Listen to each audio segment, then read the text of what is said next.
Bonjour, je suis Anne. Lors de la soirée d'anniversaire de ma sœur, elle m'a tendu un verre, souriant comme si cela signifiait la paix. Mais je l'ai vu murmurer au barman, j'ai vu le deuxième verre. Elle voulait me rendre étourdie, impuissante, partie. Alors j'ai fait un échange discret et j'ai regardé sa soirée parfaite se défaire. Ils ont effacé mon nom des invitations, des discours, même des photos de famille. Mais le verre? C'était sa dernière erreur. Parce que lorsque le silence échoue, la vérité a une façon de riposter en criant. Avant de nous lancer, à quelle heure écoutez-vous et d'où? Laissez un commentaire, car il ne s'agit pas seulement de trahison. Il s'agit de ce qui se passe lorsque la personne silencieuse cesse de rester silencieuse. Le message est arrivé à 19h43 un jeudi, chat de groupe familial. Valora l'avait intitulé Une soirée inoubliable. J'ai appuyé sur l'image, une invitation aux couleurs pastel gaufrées de filigrane dorée. Veuillez vous joindre à nous pour célébrer le 10e anniversaire de Valora et Grant. J'ai parcouru rapidement la liste des hôtes, famille Ridley et Thatch. Aucune mention de moi. Pas sur la ligne des hôtes, pas dans le bloc RSVP, nulle part. Je l'ai fixé plus longtemps que je n'aurais dû.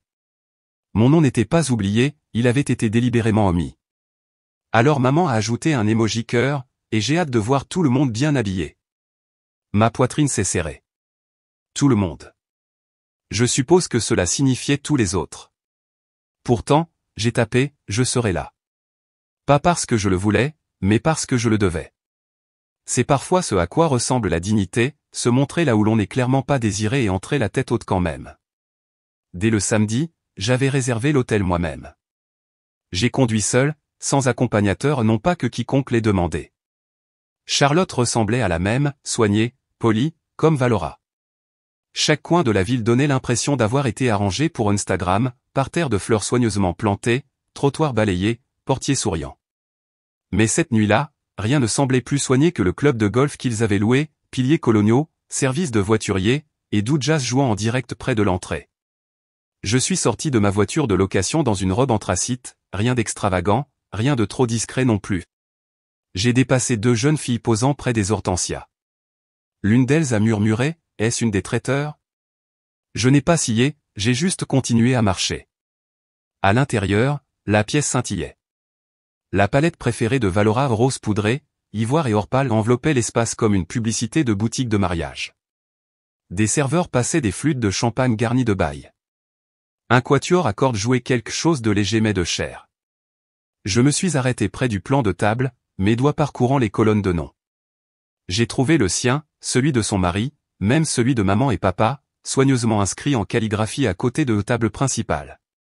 Je n'y étais pas. Puis j'ai vu cela, une chaise pliante. Pas le genre rembourré que tout le monde avait.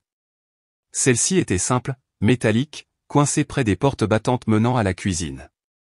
Sur elle se trouvait une serviette, pas en soie comme les autres, mais un carré jetable plié en un triangle irrégulier.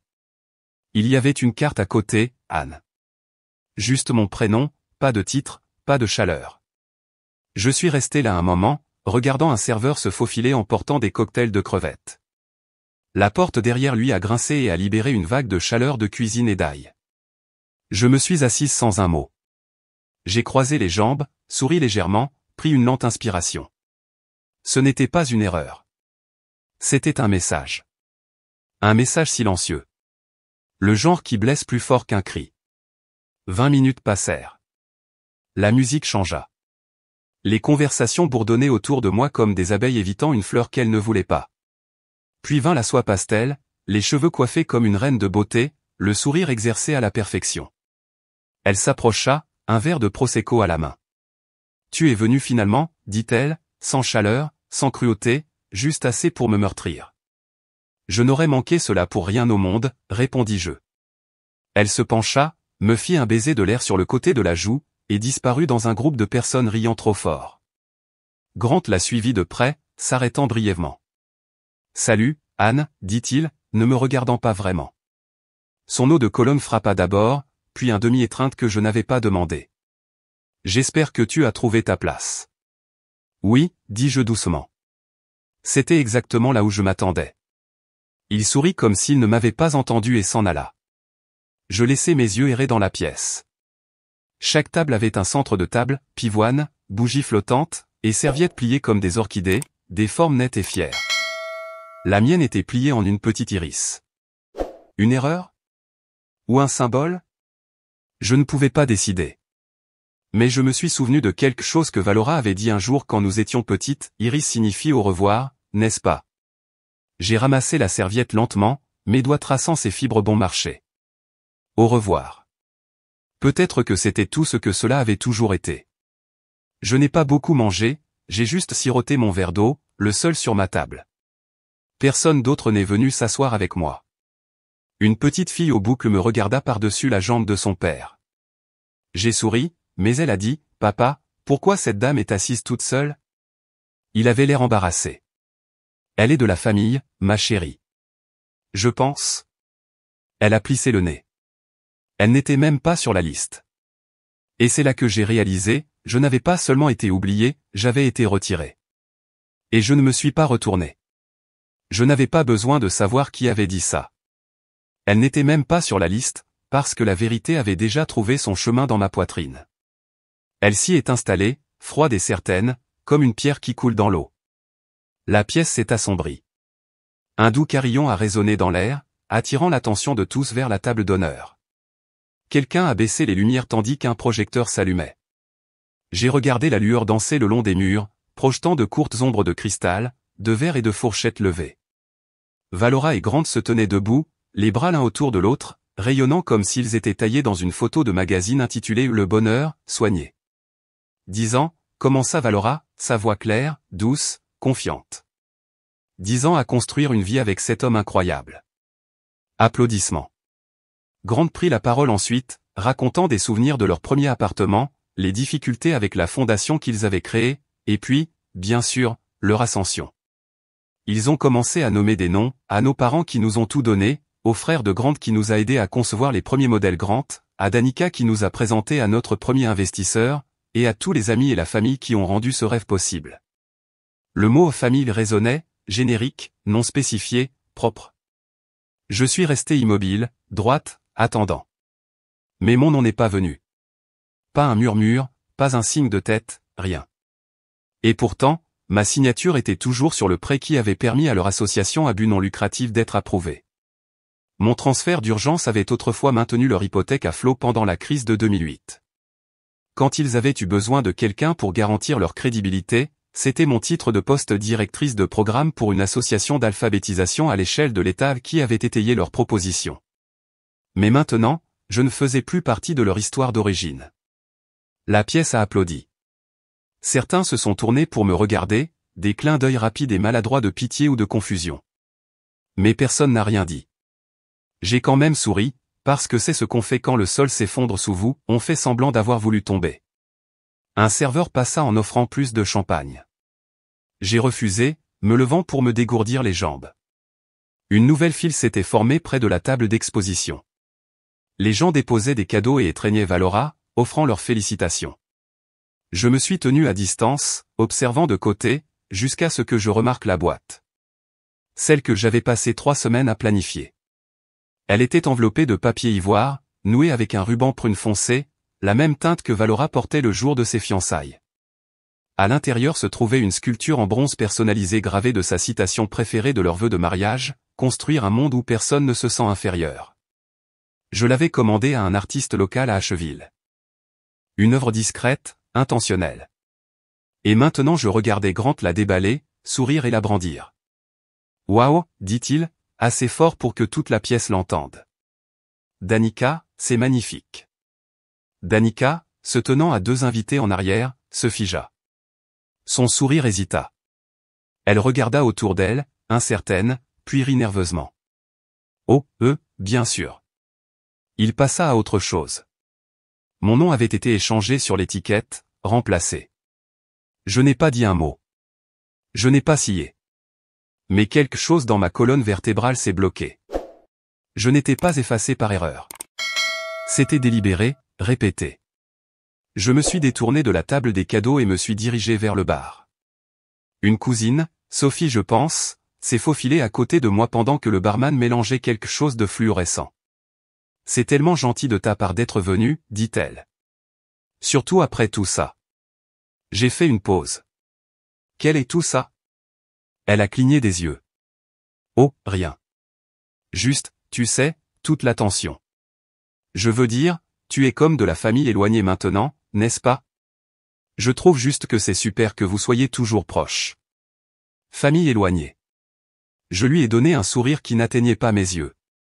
Sentez à ça, dis-je, levant mon verre d'eau. Elle a cogné le sien et s'est éloignée. Et voilà, la chose que je n'avais pas voulu admettre, ils avaient redessiné les frontières, déplacé les meubles de l'appartenance, jusqu'à ce qu'il n'y ait plus de place pour moi. Je suis sorti sur le balcon.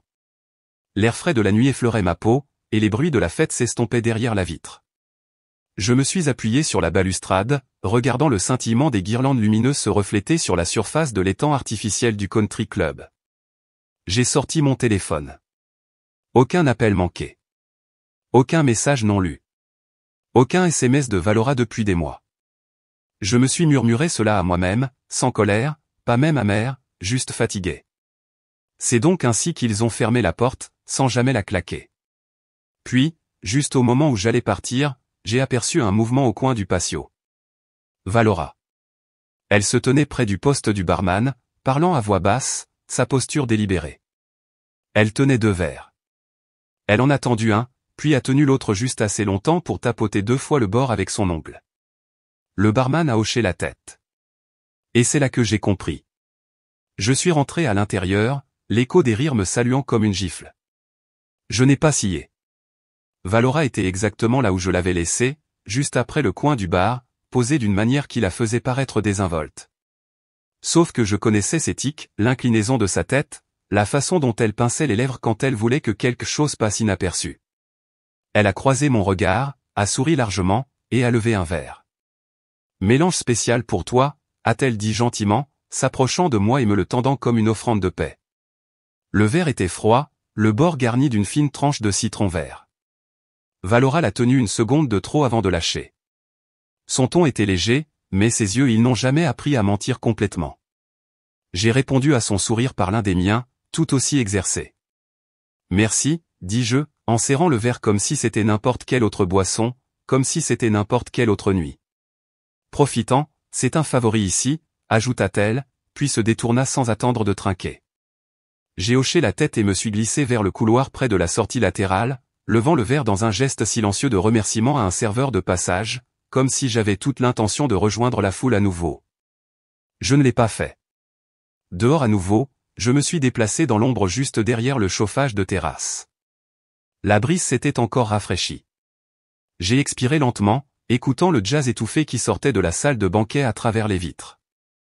Je l'ai vu. Valora ne s'était pas éloignée du bar. Elle ne riait pas, ne se mêlait pas. Elle me regardait. Pas d'une manière désinvolte, pas comme quelqu'un heureux de voir sa sœur profiter de la fête. C'était le genre d'immobilité qui venait quand on attendait que quelque chose de très spécifique se produise. Mon verre était toujours dans ma main. Et c'est là que j'ai su. Je suis rentré à l'intérieur. Grant était distrait à l'angle opposé, riant avec l'un de ses amis, un verre plein posé juste derrière lui sur la table où il l'avait laissé. J'ai regardé autour de moi. Personne ne regardait. Personne ne regardait jamais vraiment quand il s'agissait de moi. D'un mouvement du poignet, j'ai posé le mien à côté du sien et j'ai échangé les deux, rapidement et en douceur. Le sien avait de la condensation le long du bord, intact. Puis je me suis reculé, j'ai pris le verre de Grant, le verre sûr, et j'ai pris une petite gorgée. Agrume, fade, ordinaire. La musique monta en arrière-plan. Quelqu'un appela à trinquer. Je me suis rejointe à la pièce comme si de rien n'était, me mouvant à travers les courants de bavardage avec une facilité calme. 45 minutes passèrent. La voix de Valora résonnait de quelque part près de la scène, riant trop fort à quelque chose qui n'était pas drôle. Je ne l'ai pas regardé. J'ai plutôt observé Grant. Il était au milieu d'une histoire sur leurs vacances à Napa quand son visage changea. Sa main toucha d'abord sa poitrine, puis son abdomen. Il cligna rapidement des yeux, eut l'air confus. La sueur perla sur sa tempe, rapidement et soudainement. « Chérie » murmura-t-il, et trébucha d'un demi-pas en avant. Les gens levèrent les yeux, quelques ricanements, puis la pièce fit une pause. Il se pencha légèrement, haletant. Une main agrippa le dossier d'une chaise. J'ai besoin d'une minute, toilette, marmonna-t-il, déjà en mouvement. Les invités s'écartèrent. Quelqu'un demanda s'il avait mangé des fruits de mer. C'est probablement le gâteau de crabe, dit Diane, sirotant son cocktail sans manquer une gorgée. Mais je savais mieux. Le visage de Valora avait changé. Pas assez pour la plupart des gens, mais assez pour moi. Son sourire, toujours aiguisé, semblait maintenant figé. Ses yeux balayèrent au-delà de moi, vers la table, vers le verre que je n'avais jamais touché. Elle le fixa une seconde de trop, puis son regard revint sur le mien. Je n'ai pas scié. Je n'ai pas esquissé un sourire narquois. J'ai simplement regardé l'erreur se dérouler en temps réel. À ce moment-là, elle réalisa ce que j'avais fait. Et je réalisai jusqu'où elle irait. Je me suis glissé tranquillement vers le couloir menant aux toilettes. Moins parce que je voulais vérifier comment allait Grant, plus parce que j'avais besoin d'espace. Mais en passant près du porte-manteau à l'arrière, je les ai entendus. Deux femmes, plus âgées, vêtues de tons doux. Elles se penchaient l'une vers l'autre, chuchotant comme des écolières devant un scandale. « As-tu entendu » dit l'une. « Elle est instable. Elle a déjà fait des choses. » L'autre soupira. « C'est triste, vraiment. On essaie d'inclure les gens, mais il y en a toujours un. » Je n'ai pas arrêté de marcher. Je n'avais pas besoin de demander qui était elle. Je suis sorti par la sortie du personnel et j'ai sorti mon téléphone. Il n'y avait pas de message manqué, toujours rien de Valora. J'ai ouvert un message texte vide et j'ai tapé 4 mots pour moi-même, sauve le verre maintenant. Et puis, alors que la nuit se refermait autour de moi et que la musique à l'intérieur continuait de jouer comme si de rien n'était, j'ai laissé le silence s'installer à nouveau. Je n'avais pas bu le poison, mais j'avais goûté la vérité. Et c'était assez pour brûler. Je suis rentré, me glissant dans les marges de la foule comme si de rien n'était. Le verre était parti depuis longtemps, laissé sur le rebord derrière le chauffage de terrasse, exactement là où les yeux de Valora avaient atterri lorsque Grant avait trébuché en s'éloignant. Je ne me sentais pas triomphante, pas encore. Je me sentais juste alerte. Grant réapparut environ 15 minutes plus tard, le visage pâle mais souriant maintenant comme si de rien n'était. Il tira sur son col, but de petites gorgées d'eau, et se pencha près de Valora comme pour la rassurer qu'il allait bien. Elle hocha la tête, touchant son poignet, son sourire rigide. L'événement se déroulait comme si personne n'avait rien remarqué. Le maître de cérémonie, un des vieux amis de collège de Grant, tapota le microphone avec un peu d'éclat. « Très bien, tout le monde. Puisque c'est une célébration de l'amour et de l'endurance, ouvrons la parole à quelques souvenirs de famille. Quelqu'un est assez courageux. » Quelques rires épars. À ma surprise, Grant leva la main, un peu instable mais impatient. « Pourquoi pas » dit-il, se dirigeant vers la scène avec son verre à la main. Valora ne l'arrêta pas, mais son expression changea. Pas de l'alarme, pas de l'approbation, autre chose. Comme si elle venait de réaliser qu'elle avait oublié de répéter cette partie du scénario. Il prit le micro et rit maladroitement. Vous savez, quand on est marié depuis 12 ans, les histoires s'accumulent. Quelques rires polis. La pièce se pencha en avant. La voix de Grant devint plus chaleureuse, un peu pâteuse, comme si l'alcool n'avait pas tout à fait quitté son système. Il y a eu cette fois, notre entreprise était en difficulté, vraiment très mal. Valora et moi étions honnêtement, nous étions dépassés. Nous étions allés trop loin, trop vite. Et c'était Anne. Il tourna les yeux vers moi. C'était Anne qui nous a sauvés. La pièce se figea, comme si quelqu'un avait coupé la musique de fond sans prévenir. Elle a viré l'argent. Sans poser de questions, sans jugement. Valora ne voulait même pas lui demander, mais Anne a dit oui avant même que nous ayons fini d'expliquer. Il sourit. Je n'ai jamais oublié cela. Je n'ai pas bougé. Mon verre de vin est resté ancré sur la table, les doigts lâches autour du pied. Toutes les têtes étaient maintenant tournées vers moi. C'était silencieux de cette manière étrange, comme le moment juste avant le tonnerre. Puis une salve d'applaudissements maladroits, quelques murmures, une toux à l'arrière. Les yeux de Valora étaient rivés sur Grant, son sourire disparut. Pas de la colère exactement, mais elle avait l'air de quelqu'un dont le vase préféré venait de tomber de l'étagère devant les invités.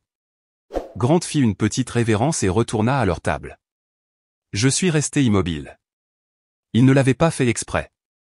Il ne se confessait pas par culpabilité. Ça lui avait échappé. Et ça rendait les choses pires. La vérité avait flotté, non filtrée, brute, réelle. Et impossible à ignorer.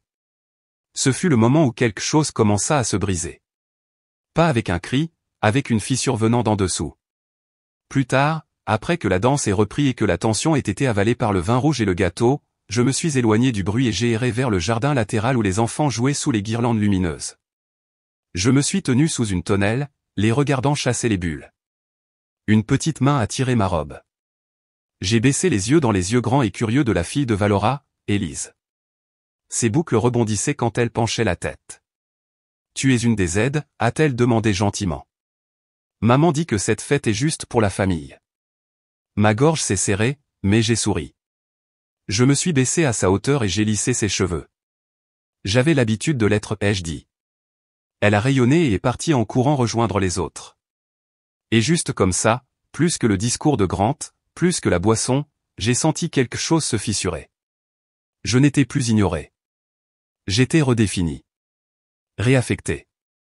Classé. Au moment où je suis rentré dans la salle principale, il était presque 21h. La pièce s'était à nouveau adoucie, certains invités disaient au revoir, d'autres s'attardaient près des tables de dessert. Valora m'a trouvé la première. Elle s'est glissée à côté de moi avec un calme qui était pratiqué. « Tu vas bien ?» demanda-t-elle, les yeux brillants, la voix teintée de fausse préoccupation. « Je vais très bien, dis-je, laissant mes mots planer. » Elle inclina légèrement la tête. « Tu n'as pas fini le verre que je t'ai donné. » Je laissai cela planer plus longtemps, puis je me penchai, assez près pour qu'elle seule puisse entendre.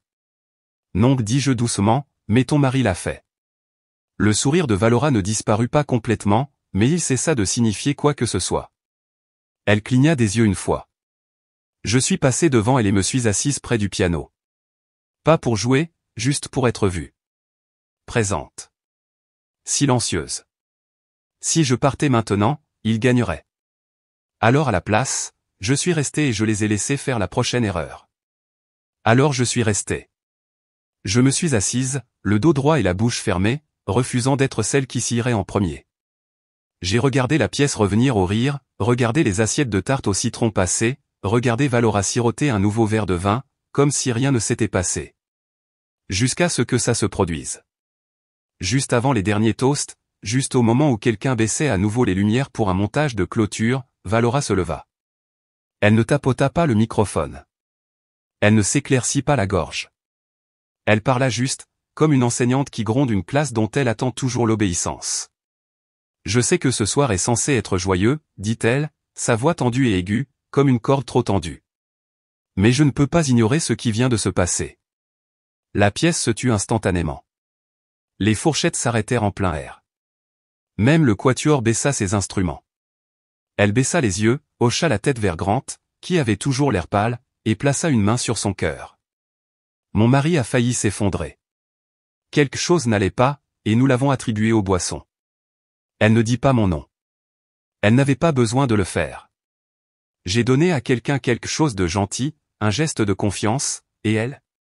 Sa voix se brisa juste un peu, assez pour paraître répétée, la transformer en arme. Des soupirs fleuris comme des coquelicots. Quelqu'un laissa tomber une cuillère. Le visage de Grant devint encore plus confus. Il se déplaça sur sa chaise, se remettant à moitié de ce qui rampait encore sous sa peau, et ouvrit la bouche mais la referma. Elle ne lui avait pas parlé de ça. Tous les yeux se tournèrent vers moi. Et j'ai réalisé, c'était le plan depuis toujours. Ou peut-être pas toujours, mais une fois qu'elle a vu Grant s'effondrer, elle s'est adaptée. Elle a aiguisé l'histoire. Elle avait besoin d'une méchante. Alors me voilà.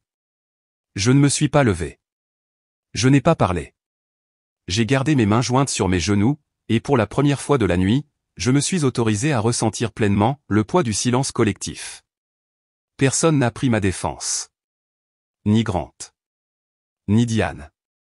Pas même mon propre père, assis 2 tables plus loin, les yeux rivés sur sa serviette pliée comme si c'était l'écriture sainte.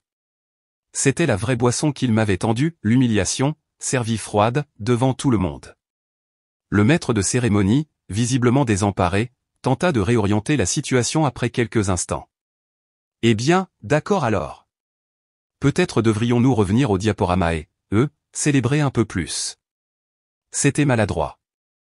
Ça a marché pour l'instant. Je me suis éclipsé. Non pas parce que je fuyais, mais parce que j'avais besoin de respirer. Dans un couloir latéral près du poste audiovisuel, un jeune homme d'une vingtaine d'années était penché sur un ordinateur portable, trifouillant la liste de lecture du projecteur. Il leva les yeux en me voyant passer. « Eh, attends. Tu es Anne, n'est-ce pas ?» J'ai hoché la tête. « Je pense que je t'ai dans le système. Je veux dire, je t'avais. » Il tourna l'ordinateur portable vers moi. « Valora m'a donné la dernière série de photos, mais bon, je crois me souvenir de t'avoir vu dans certaines des versions précédentes. » Il cliqua sur les photos, l'une après l'autre, barbecue familiaux, 4 juillet, visite à l'hôpital après l'alerte cardiaque de papa. Et j'avais disparu. Pas recadré. Pas flou. Retiré. Sur une photo, mon épaule était encore visible, maladroite, comme si j'avais gêné quelque chose de plus joli.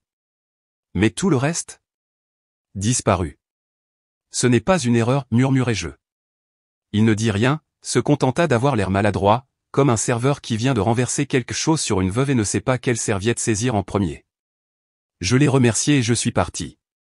J'ai trouvé les toilettes pour femmes les plus proches et je me suis enfermé dans la cabine la plus éloignée. Pas de sanglots. Juste une libération.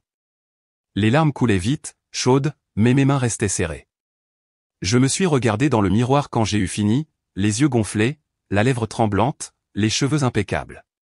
Voilà à quoi ressemble une lame de rasoir, dis-je à voix haute. Et puis mon téléphone a vibré. Numéro inconnu. Juste un seul message, j'ai vu ce qui s'est passé et j'ai des images. Ce n'est pas la première fois qu'elle fait ça. Pas de nom, mais c'était suffisant. Parce que, tout d'un coup, l'histoire a basculé. Pas en leur faveur. Pas cette fois. Après m'être essuyé les yeux et avoir calmé mes mains, je suis sorti dans le couloir où les voix bourdonnaient encore et les talons claquaient, comme si rien n'avait changé. Mais pour moi, tout avait changé. Et quelque chose dans ce message, ce seul message, a allumé une partie de moi qui n'avait pas brûlé depuis des années. Je me suis glissé dans le vestiaire, j'ai fermé la porte derrière moi, me suis assise sur le banc, j'ai ouvert le fichier vidéo. Il se chargeait lentement, mon pouce tapé contre mon genou, non par nervosité, mais par calcul. L'écran a clignoté. Une vidéo silencieuse a commencé. Barre faiblement éclairée. Valora dans cette robe de soie signature, dos à la caméra, mais son profil était indéniable. Elle a sorti quelque chose de sa pochette, l'a rapidement versé dans une flûte de champagne, a parlé au barman, se penchant en avant. Il a hoché la tête. Elle a regardé autour d'elle, puis a fait un geste vers la salle à manger. L'horodatage ne mentait pas, 20h42, exactement au moment où je l'ai vu proposer la boisson. Juste pour moi. Un autre clip suivit. Grant, au milieu d'un rire, acceptant la flûte, la buvant d'un seul coup rapide et festif. Un troisième clip. Valora, sur le côté, parlant à une femme que je ne reconnaissais pas, sa main battant comme pour écarter quelque chose. Elle était censée être trop étourdie pour tout gâcher. J'ai mis la vidéo en pause, j'ai fixé l'écran. J'aurais dû ressentir de la rage. Mais ce que je ressentais, c'était de la précision. Propre. Froid. Comme si tout ce qui avait tourbillonné s'était enfin aligné. Mon téléphone a vibré à nouveau. Cette fois sans nom, mais un deuxième message, vérifie tes investissements. Je savais déjà où chercher. J'avais aidé Grant à lancer cette entreprise il y a des années. J'avais écrit le premier chèque moi-même. Pas parce qu'il l'avait demandé, mais parce que Valora m'avait regardé dans les yeux un soir au dîner et m'avait dit, si ça marche, ça nous élèvera tous. De retour à la maison, j'avais classé les originaux, mais j'avais une copie numérisée de l'accord initial enregistré dans mon cloud. Je l'ai ouvert. Mon nom, clair comme de l'eau de roche, Anne Ridley, investisseur silencieux à 33%. Puis j'ai sorti la version mise à jour de l'année dernière, quand ils avaient refinancé. Aucune mention de moi. Juste une note de bas de page de l'avocat, à votre demande, référence à l'investisseur silencieux supprimé. Juin 2021. Je n'étais pas étourdi. Je me sentais documenté. Ma bouche était sèche, mais pas de chagrin, de clarté. Je n'étais pas seulement coupé socialement, j'avais été effacé sur le papier. Légalement. Intentionnellement. J'ai regardé par la petite fente de lumière sous la porte du placard. Puis j'ai appelé mon avocate. Sauf cette vidéo, dis-je, gardant ma voix basse et égale. Silencieusement. Elle n'a pas posé de questions. Ensuite, j'ai cliqué sur le numéro qui m'avait envoyé le fichier. Cela a sonné 2 fois, puis, Anne? C'était Danica. L'amie de longue date de Valora. Sa styliste d'ombre d'autrefois. Celle qu'elle avait l'habitude de parader comme consultante en images de sa marque avant que Danica ne cesse brusquement de se montrer. Je savais que c'était toi, dis-je. Depuis combien de temps as-tu les images? Depuis que j'ai vu ce qu'elle a fait, dit-elle simplement. Il y a 3 ans, elle m'a dit que j'embarrassais sa marque, que mon look était dépassé. Mais en réalité, j'ai eu trop d'attention lors d'un lancement. Elle m'a fait retirer de toutes ses promotions le lendemain. Le silence s'est étiré. Danica a ajouté, elle mène cette guerre tranquille. Des couteaux jolis. Et les gens la laissent faire parce qu'elle sourit quand elle coupe. Je ne dis rien pendant un moment. Puis, vas-tu témoigner? J'ai déjà appuyé sur enregistrer, dit-elle. Une pause, puis un clic. Je n'ai pas souri. J'ai juste expiré. Parce que lorsque quelqu'un construit une vie en éditant les gens, il oublie une chose, parfois, la personne qu'il essaie d'effacer est celle qui a gardé tous les dossiers. Le trajet jusqu'à la maison de Valora fut court, mais dans ma poitrine, quelque chose qui était attendu depuis longtemps s'était mis en place. Je ne touchais pas mon téléphone. Je ne répétais rien. Je n'en avais pas besoin. Ce soir-là, sa salle à manger était dressée comme une photo de catalogue, florale discrète, lumière douce des bougies, carton de noms gravés en cursive. 6 chaises, invités soigneusement choisis. L'illusion d'harmonie. Je suis entré, j'ai fait un signe de tête poli à nos parents et me suis assise en face de Valora. Grant a à peine établi de contact visuel. Danica est arrivée la dernière, se glissant tranquillement à sa place avec un sourire fatigué. Elle n'a pas apporté de cadeau. Elle n'en avait pas besoin. Valora a joué son rôle à la perfection, passant les plats, faisant de la petite conversation, complimentant l'écharpe de maman. Sa voix n'a pas tremblé une seule fois. Si elle a remarqué le changement d'atmosphère, elle ne l'a pas montré. Nous avons dîné sans incident, mais c'est le silence qui rendait les fourchettes plus lourdes. Elle a sorti un gâteau au chocolat superposé, coupé méticuleusement. J'ai accepté une tranche. Tout le monde l'a fait. Elle a allumé les bougies du centre de table et a dit, le dessert apporte toujours la paix, n'est-ce pas? Je la regardai et souris. Juste une fois. Puis, sans un mot, j'ai fouillé dans mon sac, j'ai sorti mon téléphone, j'ai glissé la télécommande sur la table, celle qui était connectée à l'écran plat derrière nous. Est-ce que quelqu'un voudrait regarder quelque chose, ai-je demandé. Personne n'a répondu. J'ai tapoté la télécommande. La télévision a bourdonné, les tons chauds de la salle à manger ont diminué en comparaison de l'image froide à l'écran. Il y avait Valora, dans cette robe dont elle était si fière, penchée sur le bar, tirant une bouteille de sa pochette, la versant dans une flûte de champagne. Sa posture fluide, délibérée. Puis une coupure sur Grant levant ce même verre, en plein rire. L'écran s'est figé alors qu'il avalait. Le dernier clip, Valora chuchotant à une femme hors champ. Elle était censée être trop étourdie pour tout gâcher. Silence. La fourchette de papa a teinté contre son assiette. Le visage de maman s'est décoloré. Danica n'a jamais détourné les yeux de l'écran. La chaise de Grant a grincé alors qu'il se penchait en avant. Qu'est-ce que c'est? La voix de Valora s'est brisée. C'est faux. Les gens peuvent tout modifier de nos jours. Tu le sais. Danica a calmement fouillé dans son sac à main. Elle a glissé un dossier sur la table, lentement, sûrement. À l'intérieur, des captures d'écran avec des horodatages, des métadonnées, une copie du fichier vidéo complet et non coupé avec documentation de la chaîne de possession, et une lettre imprimée. L'écriture de Valora, datée d'il y a 2 ans, provenant d'une de ses séances de thérapie. Je l'avais déjà lue, je lutte avec le besoin de contrôler la façon dont les autres voient Anne. Elle a toujours été trop silencieuse, trop capable. Je ne pouvais pas le supporter. La bouche de Valora s'est ouverte, mais aucun mot n'est sorti. J'ai laissé le moment respirer. Puis j'ai dit, je ne suis pas là pour détruire ta vie, Valora. Juste pour retrouver la mienne. Elle m'a regardé comme si elle ne comprenait pas la langue que je parlais. Peut-être qu'elle ne la comprenait pas, vraiment. Papa ne parla pas, il se contenta de repousser son assiette. Maman murmura, Valora, comment as-tu pu? Grant se leva de sa chaise mais ne dit rien. Ses mains tremblaient légèrement. Danica se leva ensuite. Elle posa une main sur mon épaule. Prête? J'ai hoché la tête, pris mon sac, m'arrêtai à la porte. Il ne s'est jamais agi de vengeance, dis-je. Il s'agissait de visibilité. Je n'ai jamais été le problème. J'étais juste gênante. Personne ne nous a suivis. Personne ne nous a dit de rester. Et pour la première fois depuis très longtemps, je suis parti de cette maison sans me demander si j'aurais dû faire quelque chose différemment. Je ne m'attendais jamais à ce que le silence dure, pas dans le monde de Valora. 3 jours après le dîner, mon téléphone a sonné avec un lien vidéo, anonyme, envoyé depuis un compte appelé Vérité sur la famille Ridley. La miniature seule m'a donné l'estomac retourné, c'était moi en train de pleurer. Pas récemment. Pas réel.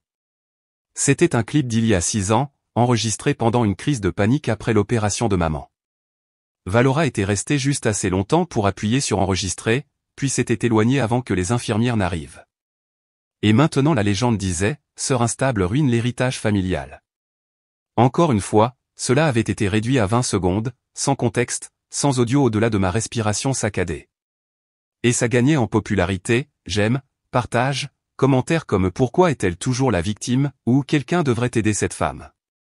Je reconnaissais l'écriture derrière cela, même si cela provenait d'un compte de fans. Les empreintes digitales de Valora étaient partout, le phrasé, le timing, la cruauté déguisée en branding soigné. Elle ne pouvait pas annuler la vidéo du dîner, alors elle a essayé de l'enterrer dans un récit différent, un qui la dépeignait comme la sœur aînée posée forcée de supporter sa sœur dramatique et brisée. Cela a fonctionné au début. Ma boîte de réception s'est remplie de questions passives-agressives de la part des membres du conseil d'administration de mon association à but non lucratif. Nous prenons juste des nouvelles. Tout va bien mentalement? J'ai vu quelque chose en ligne qui m'a inquiété. Êtes-vous en sécurité? Je ne leur ai pas répondu immédiatement. À la place, j'ai ouvert mon lecteur. J'ai extrait la vidéo de sécurité non coupée. J'ai extrait les documents d'investissement numérisés, chaque talon de chèque, chaque contrat où mon nom avait été discrètement effacé. J'ai extrait la lettre de thérapie que Valora avait laissée un jour dans un dossier partagé, à l'époque où elle croyait encore à la guérison. Si elle parle un jour, c'est fini pour nous, avait-elle écrit dans un mémo vocal après une dispute. J'avais gardé cela aussi. Et j'ai écrit. Pas pour la vengeance, pas même pour la justification. J'ai écrit parce que le silence ne m'avait pas sauvé. L'essai que j'ai envoyé à la presse locale, à quelques blogueurs de confiance et à une donatrice de longue date a commencé simplement, je n'ai jamais été une menace pour l'héritage familial. J'ai juste refusé d'en être effacé. Étaient joints des fichiers, des preuves, des captures d'écran, des reçus et le mémo vocal. Il a été largement partagé en quelques heures. Pas de drame, pas de cris, juste de la documentation. Valora a réagi en disparaissant. Ses comptes de médias sociaux ont disparu du jour au lendemain. Mais le mal était fait. Non pas parce que j'avais essayé de la détruire, mais parce que j'avais simplement dit la vérité. Ses sponsors ont commencé à retirer leur partenariat. Un membre du conseil d'administration de sa fondation de bien-être a présenté une démission publique, invoquant des valeurs inconciliables. Et Grant? Il a fait une petite valise et s'est enregistré dans un hôtel du centre-ville. Pas d'adieu dramatique, pas d'explication. Il n'a même pas répondu à son appel. La nuit où je l'ai vu sangloter seul dans sa voiture, cela m'aurait blessé une fois. Cela m'aurait fait ressentir de la pitié. Mais pas maintenant. Pas après tout ça. Au lieu de cela, j'ai ouvert un nouvel email, un qui était arrivé ce matin dans ma boîte de réception. Objet, merci. Je t'ai regardé rester silencieuse pendant des années. Je les ai vus transformer ton absence en une histoire qui les rendait meilleurs. Te regarder parler maintenant et tout. S'il te plaît, ne t'arrête pas. Je me suis penché en arrière, fixant l'écran, sans sourire, sans pleurer, juste respirant. Parce qu'enfin, l'air me semblait à nouveau le mien. L'air ce matin-là portait une quiétude que je n'avais pas ressentie depuis des années. Pas exactement du silence, mais de la stabilité. Comme si le sol sous moi avait enfin cessé de bouger. Je suis arrivé tôt, avant le premier invité. La salle polyvalente que nous avions louée n'était pas opulente, mais elle était nôtre, un centre communautaire juste en dehors de Charlotte, rénové avec les fonds de la nouvelle subvention de leadership que nous avions obtenue. Il ne s'agissait pas de presse ou d'applaudissements, il s'agissait de ce qui allait suivre. Les chaises étaient déjà disposées en un large cercle, la lumière du soleil filtrant à travers les hautes fenêtres. Sur chaque table, des piles de documents, des cahiers neufs et quelque chose que j'avais personnellement plié tard dans la nuit, une serviette en iris. Pas une orchidée. Pas une rose. Un iris plié. Simple. Résili. Silencieusement complexe. C'était le genre de fleur qui ne mendiait pas l'attention. Elle se tenait juste. Grandissait. Revenait. Les premiers invités sont arrivés lentement, des femmes pour la plupart dans la quarantaine et la cinquantaine, certaines plus âgées, quelques plus jeunes.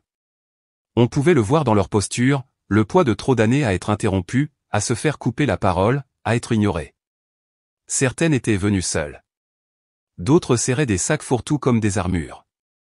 Je les ai accueillis par leur nom, une par une. Personne n'était oublié. Au moment où je suis monté sur le petit podium que nous avions installé près de l'avant, chaque siège était occupé. Je n'ai pas utilisé de microphone. Je voulais que ma voix les rencontre sans filtre. Merci d'être ici, ai-je dit, d'une voix ferme et claire. Cette salle est bâtie par des femmes qui savent ce que c'est de disparaître et choisissent de ne pas le faire. J'ai fait une pause, regardant les yeux rencontrer les miens, certains clignant des yeux pour retenir leurs larmes, d'autres hochant simplement la tête. Ce n'est pas un discours, ai-je continué. C'est un début. Il y eut une ondulation de consentement silencieux. Et puis, parce que l'univers aime l'ironie, une livraison florale fut apportée, des iris violets. Pas de carte au début, juste une enveloppe vierge. Je l'ouvris. Le message à l'intérieur était écrit à la main, tu es resté immobile quand le monde t'a poussé. Tu as choisi d'avancer. Pas de signature, juste l'écriture que je reconnaissais, élégante, soignée. Je la posai sur le podium. Je ne la lus pas à voix haute au groupe, mais plus tard, pendant la pause, quelqu'un demanda. Alors je le fis. Et puis je la jetai dans la poubelle de recyclage. Je n'avais pas besoin de la garder. La clôture ne signifie pas toujours le pardon. Parfois, cela signifie simplement que la porte ne s'ouvre plus dans les deux sens. Lorsque l'événement s'est terminé et que la plupart des gens étaient partis, je suis resté, j'ai rangé, j'ai parcouru la salle une dernière fois. Je me suis laissé imprégner du sentiment de quelque chose d'achevé et de quelque chose qui commence. C'est alors que je l'ai vu. Grant. Il se tenait près de l'arrière, les mains jointes devant lui. Pas en costume cette fois, juste une simple veste. Civil dans tous les sens du terme. Nous ne nous sommes pas embrassés. Il s'est approché, a hoché la tête une fois, et m'a tendu la main. Je l'ai prise. J'aurais dû écouter, dit-il. Quand tu m'en as donné l'occasion. J'ai étudié son visage. Les rides semblaient plus profondes que dans mes souvenirs. Pas plus âgées, juste plus claires. Certaines vérités ont besoin de silence pour fleurir, dis-je. Mais elles ont toujours besoin de soleil. Il hocha à nouveau la tête et partit, sans rien demander. Pas d'excuses, pas de spectacle. Et cela, étrangement, fut suffisant. Je suis resté une heure de plus, assise à la dernière table près des fenêtres, regardant le ciel brûlé de teintes douces d'orange et d'or. Une petite fille s'est approchée, peut-être 8 ou 9 ans. Elle était venue avec sa grand-mère, l'une des participantes. Elle a penché la tête. Vous êtes la dame qui a construit cet endroit. J'ai souri. Une parmi tant d'autres. Elle a regardé la serviette à côté de son assiette, touchant les plis. C'est joli, dit-elle. C'est un iris, lui dis-je. Nous les plions pour nous souvenir. Se souvenir de quoi? De ceux qui ont été laissés de côté, dis-je. Et qui sont revenus. Elle a hoché la tête, comme si cela avait parfaitement du sens. Peut-être que oui. Elle s'est éloignée. Je suis resté quelques minutes de plus. Sans attendre, juste être. Parfois, la meilleure façon d'écrire son histoire est d'arrêter d'attendre que quelqu'un d'autre vous inclue.